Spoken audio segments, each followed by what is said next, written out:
Have you ever wondered if history really repeats itself in the financial markets? Many analysts believe that there are recurring patterns, and one of them is the well-known quantitative analyst Ben Cowen. But is this really the case? And if history does repeat itself, what can we expect for the future?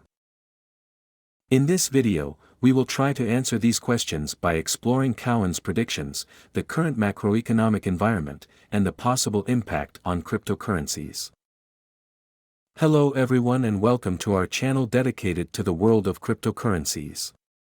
Here you will find market updates, project reviews and advice to help you make informed decisions in the world of cryptocurrencies. I invite you to follow me on the channel to always be updated. In recent years, Ben Cowen has demonstrated a remarkable ability to predict market movements, thanks to his quantitative analysis based on specific charts and indicators. If we look at 2013, 2017 and Q4 2021, there seems to be a recurring pattern in market cycles. Cowen noted that similar events have occurred over the years, and his analysis suggests that something similar could happen again in the near future. But what exactly does all this mean for the cryptocurrency market, and how does it fit into the broader economic context? To answer these questions, it is essential to first understand the current state of the economy, especially the US economy, which plays a key role in influencing the price of Bitcoin and other cryptocurrencies. The global economy is complex and there are many factors that can influence financial markets. Among them, two of the most important are the unemployment rate and inflation. Currently, the United States Federal Reserve, Fed, is trying to keep inflation under control, with a target of 2%.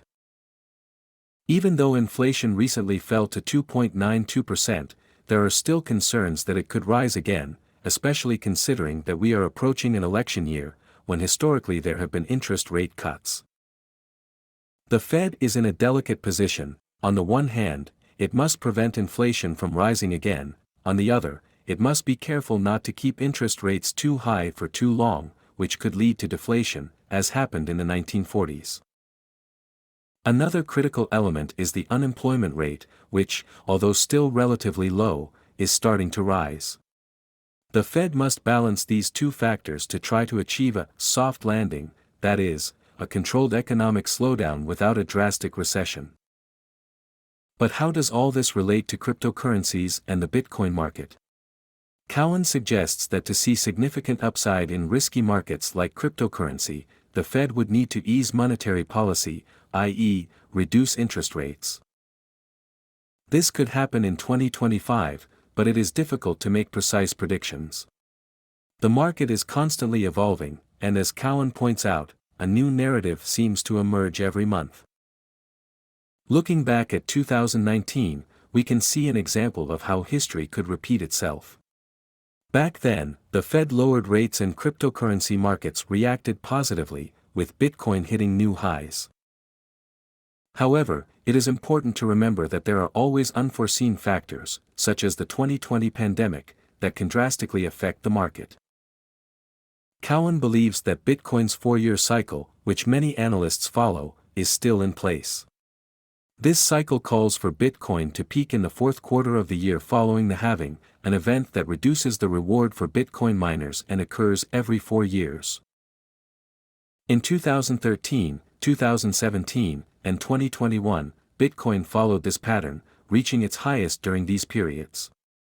However, there has been discussion about a possible, left-translated peak, a price peak that occurs much earlier in the cycle than expected.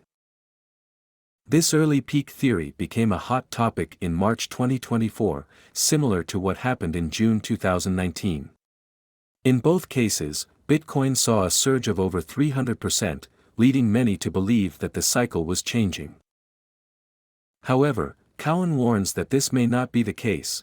Instead of an early peak, we could see a delay in the rate cut portion of the cycle, which could push Bitcoin's top out. If we consider that in 2019, after a period of rapid growth, Bitcoin began to decline for about 6 months, we can draw a parallel with the current situation. Since March 2024, Bitcoin has already been declining for about 23 weeks, which suggests that the 4-year cycle may still be in place, but with some temporal variations. When comparing Bitcoin's return on investment, ROI, since the 2022 low to previous cycles, such as 2018 and 2014, very similar patterns emerge. Despite the apparent differences, Bitcoin is in a nearly identical position today to where it was in previous cycles, when measured from the peak. And if we analyze the ROI from historical peaks, we can see that Bitcoin, in past cycles, was about 45% below its all-time high at this point in the cycle. Even today, Bitcoin is in a similar situation. Speaking of forecasts, what's in store for 2025? If Bitcoin repeats the 2019 pattern, we could expect a 6 to 9 month pullback, with a recovery around September.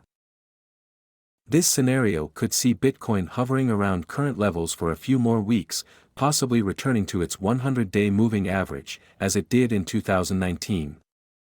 The big question is whether we will see a hard landing, a significant drop, or whether Bitcoin will manage to avoid this fate. Looking ahead, 2025 could be a pivotal year for Bitcoin, but also for the altcoin market. While Bitcoin has shown remarkable resilience and a great rally so far, rising 350% from its lows, it could be the altcoin market that steals the show in the coming year. While Bitcoin will continue to dominate for a few months, it is possible that altcoins will surpass Bitcoin in 2025, a prospect that should not be taken lightly. Bitcoin's dominance, which could peak by the end of the year, could therefore give way to an altcoin rally in 2025. However, predicting future prices is always tricky, and while there are signs of diminishing returns, it is difficult to say for sure where Bitcoin will be in the coming months. It could reach 6 figures, but there is also evidence to suggest that the peak could come sooner. One of the most interesting metrics to watch is the ratio of Ethereum, ETH, to Bitcoin, BTC. Historically, ETH has lagged Bitcoin by a few months, and this pattern has repeated itself in previous cycles. For example, in 2016 and 2019, after ETH fell against BTC, we saw it thus hit the logarithmic progression trendline and then bounce back. However, ETH has yet to reach this trend line in the current cycle, suggesting there may still be room for further decline before a recovery in 2025. This behavior of ETH versus BTC can be seen as an indicator of the health of the altcoin market. Although ETH has underperformed BTC over the past 2.5 years, history shows us that after hitting the bottom, a big rebound could follow. The reason why BTC has hit new all-time highs while ETH has lagged behind could be due to investors' preference for less risky assets like Bitcoin, especially in an uncertain economic environment. In conclusion, if we look at the past, we can see that Bitcoin has often bottomed out on its logarithmic trend line before a major rally. ETH, however, has not yet reached this point in the current cycle, which could indicate that there is still room for further downside before a recovery. With these considerations in mind, 2025 could be a pivotal year not only for Bitcoin, but also for the altcoin market, which could finally overtake Bitcoin after years of unchallenged dominance. With that said, thanks for following us this far. Don't waste your next crypto flight. Thanks for being with us. If you want to stay updated on the latest news in the crypto world and not waste a crypto adventure, hit that follow button and activate the bell. Ready to go? Then see you in the next video.